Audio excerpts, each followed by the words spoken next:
kusitirika gizani, ukiwa juu ya mlima angazeni kote, mbele ya watu wapate kuyaona matendo yenu mema. Uwe mfano bora kwa walimwengu, wamtukuze Yehova Mungu wetu. Yesu Kristo ndiye nuru ya pekee, alikuja ili awe nuru ya ulimwengu. Sisi tumwaminie hapa, tuwe wa Kristo, tusikae gizani. Nuru ni wewe, nuru ni mimi hapa. Tuangaze kote kote, watu waone njia nzuri.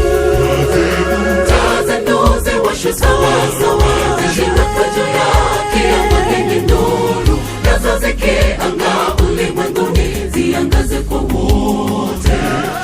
Je, hauwezi kusitirika gizani, ukiwa juu ya mlima angazeni kote, mbele ya watu wapate kuyaona matendo yenu mema.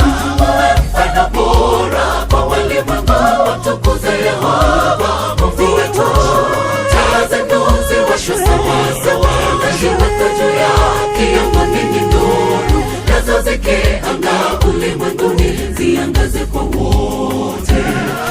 Je, hauwezi kusitirika gizani, ukiwa juu ya mlima angazeni kote, mbele ya watu wapate kuyaona matendo yenu mema.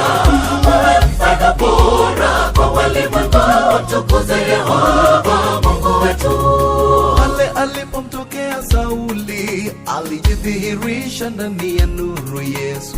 Kama ishara ya kipekee, Wakristo tulipopanda nuru kweli. Ishara ya nuru na sauti, ghafula Sauli akatambua kwamba ni Bwana. Pokea Yesu, umepokea nuru, ulimwengu utakutambua. Taa zenu ziwashwe sawasawa, ziwekwe juu yake amani nuru, nazo zikiang'aa ulimwenguni ziangaze kwa wote. Je, hauwezi kusitirika gizani, ukiwa juu ya mlima angazeni kote, mbele ya watu wapate